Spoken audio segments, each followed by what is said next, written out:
dengan apa? Sains tadi, ilmu pengetahuan, ya. Jadi misalnya kita bicara tentang rangkaian arus listrik. Apakah PPT saya terlihat, rekan-rekan? Terlihat, Pak. Ya, oke. Pak, Jadi, kenapa? boleh di-share ke GC nanti PPT-nya? Nanti. Boleh. Soalnya belum fix.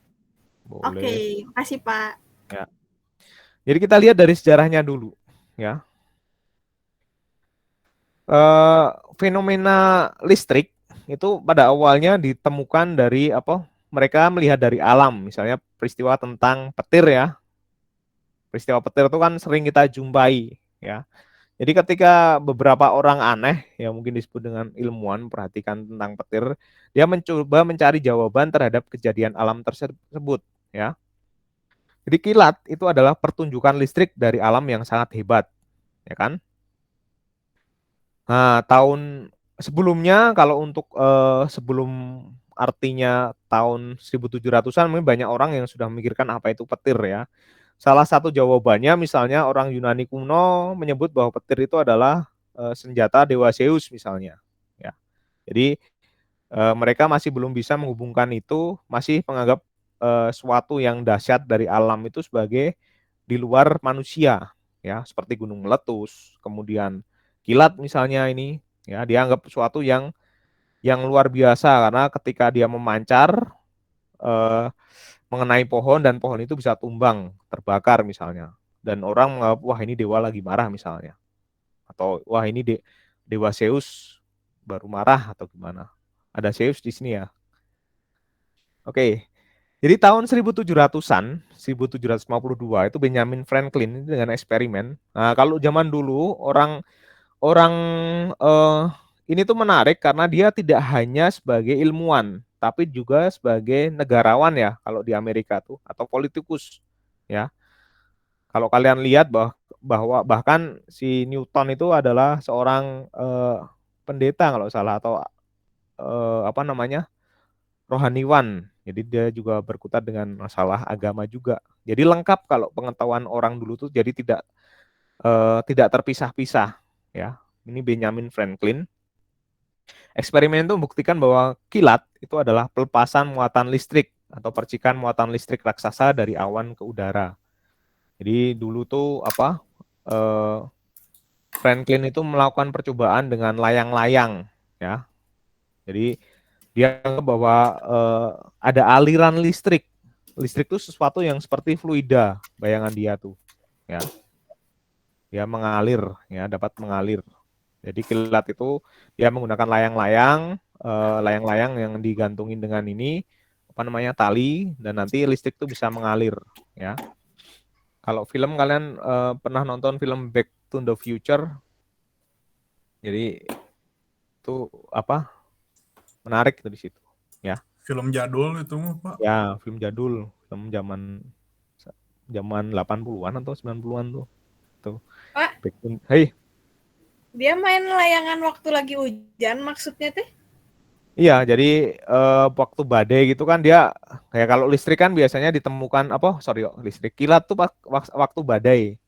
Dia melakukan percobaan dengan menggantungkan artinya mencoba menerbangkan layang-layang, kemudian berharap agar layang-layang itu disambar oleh kilat, ya. Itu. Untuk lebih ininya kan nanti kalian lihat sendiri. Tapi dari situ dia menemukan bahwa kilat itu adalah pelepasan muatan listrik dari awan ke udara. Kalau dari sekarang kita sudah bisa menjelaskan. Jadi ketika ada kilat itu sebenarnya terjadi karena apa? Itu terjadi karena ada perbedaan apa muatan, ya, antara bumi, awan. Awan itu kan bergesek, ya. Jadi antar partikel awan, misalnya awan dengan es, awan dengan udara itu kan ada partikelnya. Kemudian dia mengalami apa namanya pengkutupan istilahnya. Jadi yang apa namanya muatan-muatan yang positif itu di atas, muatan negatif yang di bawah. Kemudian karena bumi itu bermuatan positif, jadi akan terjadi loncatan listrik, ya. Nanti kita akan bahas juga, ya. Nah, loncatan listrik yang sangat besar ini sehingga disebut dengan peristiwa kilat, ya. Oke. Nah, peristiwa penting lainnya itu adalah penemuan baterai listrik. Nah, ternyata listrik itu bisa diciptakan. Jadi tidak hanya dari awan, artinya dari alam, tapi dia bisa membuat atau menghasilkan muatan listrik yang tetap. Nah, ini oleh Volta. Itu juga tahun 1700-an. Jadi dia membuat baterainya awal tuh kayak gini ya. Nih, mungkin dari susunan dari tembaga dan seng yang disusun dari apa namanya? Hingga bisa menjadi baterai listrik ya. Nah, sebelumnya kan nanti akhirnya ditemukan bahwa apa namanya? Arus listrik itu mengalir dari mana ke mana. Ya, dia menyebut adanya apa? Muatan positif dan muatan negatif misalnya untuk membedakan ya. Itu hanya dari perjanjian saja. Nah, baterai itu adalah sumber tegangan listrik atau beda potensial listrik ya. Tegangan listrik adalah besaran dengan satuan volt dan lambangnya V, ya volt. Ya, ini untuk menghormati. Nah, ini silahkan kalian cari sendiri, ya. Kita mau bahasnya di listriknya sendiri, ya. Ingatkan saya kalau waktunya sudah habis, ya. Nah, jadi seperti ini arus listrik tuh. Karena ada beda potensial, maka ada muatan yang bergerak, ada muatan yang mengalir, ya. Muatan yang bisa mengalir itu apa?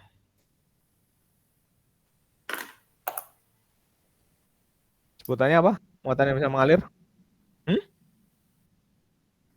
Bukan, muatan tuh kan ada yang mudah mengalir tuh kan pasti adalah muatan negatif, ya kan? Karena dia elektron. Kalau kalian belajar kimia kan dia ada muatan yang apa?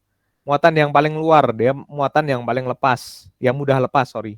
Ya, ada proton, muatan positif, dan ada elektron, muatan negatif. Nah, yang mudah lepas itu adalah elektron, ya, karena perbandingan antara proton dan elektron itu kan masanya beda. Massa elektron itu sangat kecil dibanding dengan elektron. Jadi dalam dalam atom itu massa itu 90% ada di protonnya, ya. Jadi bagaimana prinsip arus itu dapat mengalir, ya. Jadi jika terminal atau kutub-kutub baterai dirangkai atau dihubungkan dengan suatu penghantar, maka muatan listrik akan mengalir dari kutub baterai yang satu ke kutub baterai yang lain. Muatan yang listrik yang mengalir ini disebut dengan arus listrik. Nah, jadi ditetapkan bahwa arus listrik itu adalah muatan yang mengalir, ya. Dia mengalir itu adalah elektronnya, si elektron. Kita bisa bandingkan arus listrik itu sebenarnya seperti aliran sungai. Ya, untuk mempermudah hubungan antara arus listrik kemudian tegangan itu kalau Pak Eko gambarkan itu seperti aliran sungai. Jadi aliran sungai itu seperti apa? Jadi kenapa sungai itu bisa mengalir? Pasti butuh misalnya adalah apa namanya? Pompa air. Ya, pompa air itu misalnya ini adalah aliran sungai atau bagaimana aliran air ini dapat mengalir, ya. Pasti dibutuhkan di situ misalnya adalah water pump atau perbedaan ketinggian, ya. Air terjun itu kan menyebabkan air jadi jatuh ke bawah. Anggap aja ada water pump, ya di sini. Water pumpnya. Ya. Fungsinya baterai ini sama seperti water pump, ya. Pembeda tegangan, ada perbedaan ketegangan, beda potensial, ya, menyebabkan elektron itu atau arus itu dapat mengalir, ya. Hambatan tuh di sini berfungsi seperti batu. Ya kalau di sungai kan ada batu-batu itu menyebabkan alirannya menjadi agak lambat. Nah itu seperti itulah gambaran dari resistor atau hambatan. Misalnya kayak lampu itu juga ya kan. Jadi bagaimana misalnya suatu lampu itu dapat menyala, ya pasti ada baterai. Baterai itu sumber tegangan. Ya. Ini kalau lambang ini kan berarti ini yang plus, ini yang negatif, ya kan? Arus listrik kan mengalir dari positif ke negatif arusnya, tapi itu adalah arus konvensional, ya. Tapi sebenarnya yang mengalir itu adalah elektron, ya. Elektron itu yang mengalir, ya. Jadi sebenarnya elektronnya itu mengalir, kebalikannya, ya. Nah, sebenarnya yang lampu ini berfungsi sebagai resistor hambatan. Dia itu mengubah energi listrik ini menjadi energi cahaya. Jadi dia sebenarnya hambatan fungsinya tuh. Hambatan tuh kalau dalam rangkaian tuh digambarnya seperti ini, dilambangkannya. Baterai itu seperti ini, ya. Misalnya ada 2 baterai ya berarti ada gini, ya. Misalnya seperti itu. Ya. Oke, sambil kita next. Secara matematis, arus listrik itu mempunyai persamaan I sama dengan Q per T, ya, di mana Q itu adalah muatan listrik yang mengalir, satuannya kolom, dan T itu adalah selang waktu. Itu ada arus listrik. Ini juga, jadi arus listrik itu satuannya adalah kolom per second. Nah, kita tahu bahwa muatan satu elektron, Q itu sama dengan 1,6 kali 10 pangkat minus 19 kolom, ya. Muatan satu elektron. Jadi elektron yang mengalir tadi. Ampere itu adalah satuan listrik yang dilambangkan dengan A. Itu salah satu fisikawan juga, namanya André Ampère. Ini fisikawan Prancis, ya.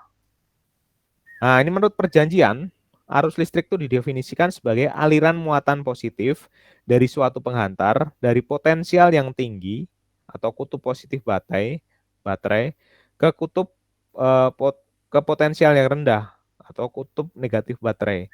Arus listrik itu mengalirnya dari kutub positif ke kutub negatif. Tetapi sebenarnya yang mengalir itu bukan proton ya, bukan positif kan, bukan muatan positif, tapi muatan yang negatif atau elektron, ya. Nih.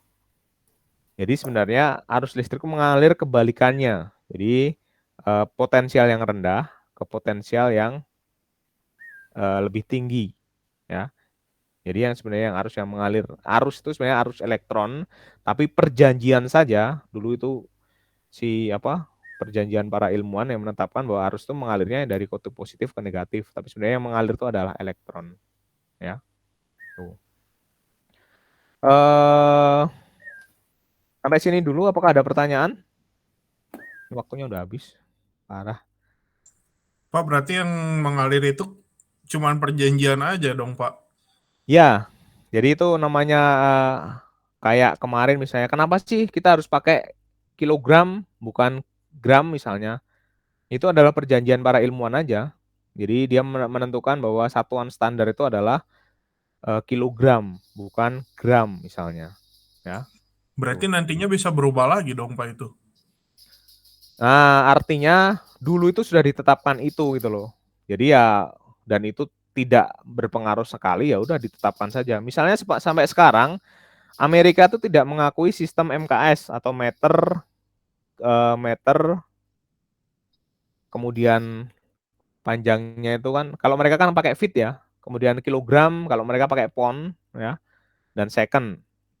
Nah, Amerika itu tidak mengakui tentang sistem itu sendiri, ya. Jadi itu seperti perjanjian saja.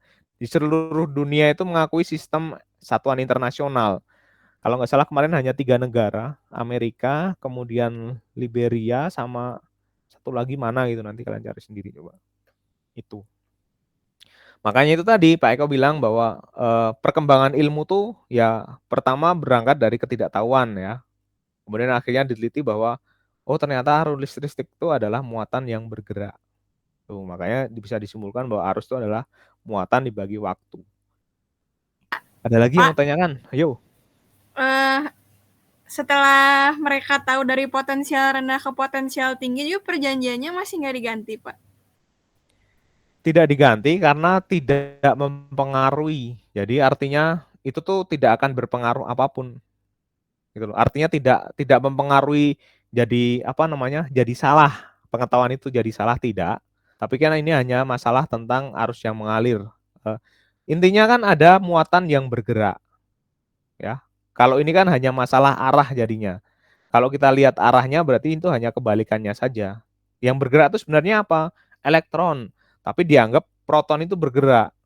Jadi seolah-olah kayak terisian sama aja kita sudut pandangnya, ya. Begitu sih menurut saya. Jadi bukan masalah mempengaruhi masalah nanti kalau itu menjadi salah, artinya pengetahuan yang dibangun itu menjadi salah, maka itu menjadi tidak diakui. Itu. Artinya misalnya sampai sekarang pun kita masih dapat menghitung bahwa orbit itu sebenarnya berbentuk elip, ya kan? Tapi kita juga masih bisa menggunakan pendekatan ketika orbit planet itu berbentuk lingkaran. Itu namanya pendekatan saja. Itu rekan-rekan. Kalian harus masuk kelas lagi atau masih istirahat ini? Halo? Istirahat. Di sini istirahat, Pak. Istirahat. Boleh kalau mau diskusi kita, Pak Eko boleh ini. Kan kalau istirahat atau kalian mau keluar,